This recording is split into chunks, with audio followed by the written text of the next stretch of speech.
1, 10, 19, 28 అదేవిధంగా 3, 12, 21, 30 ఈ సిరీస్లలో మీరు జన్మించారా?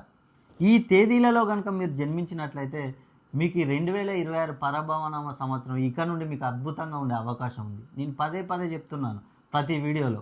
ఎందుకంటే ఈ 2026 సంవత్సరాన్ని కనుక మనం మొత్తం ప్లస్ చేసినట్లయితే మనకు 1వ నంబర్ వస్తుంది. 1వ నంబర్ అంటే రవికి సంబంధించిన నంబరు. రవి అంటే సూర్య భగవానుడు. కాబట్టి ఈ 1వ సిరీస్లో జన్మించిన వారు రాజకీయాల్లో టాప్లో ఉంటారు, ఉద్యోగాల్లో టాప్లో ఉంటారు, వ్యాపారంలో టాప్లో ఉంటారు. ఇలా ఏ విషయంలో చూసుకున్నా కూడా వీరు టాప్లో ఉండే అవకాశం ఉంది. అదేవిధంగా 3, 12, 21, 30 మూడో సిరీస్లో జన్మించిన వారికి కూడా చాలా అద్భుతంగా ఉంటుంది. ఎందుకంటే ఈ 2026 సంవత్సరానికి రాజుగా వ్యవహరించేది గురువే. కాబట్టి ఈ 3వ సిరీస్లో జన్మించిన వారు ముఖ్యంగా చదువులో టాప్లో ఉంటారు, ఉద్యోగాలు లభిస్తాయి. అదేవిధంగా విదేశీ ప్రయాణం చాలా ఈజీగా ఉంటుంది, గ్రీన్ కార్డులు కూడా వీళ్ళకు లభిస్తాయి.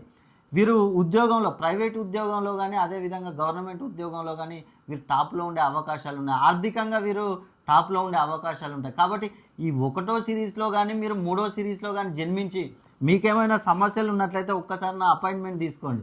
మీ పేరులో సంఖ్యాబలాన్ని కనుక ఆస్ట్రాలజీ మరి అదేవిధంగా న్యూమరాలజీ రెండు మెర్జ్ చేసుకొని చూసి మీ పేరులో సంఖ్యాబలాన్ని 280 డిగ్రీస్ పైన కనుక ప్రోగ్రామింగ్ చేసుకున్నట్లయితే మీరు ఈ సమస్యల నుంచి బయటపడవచ్చు.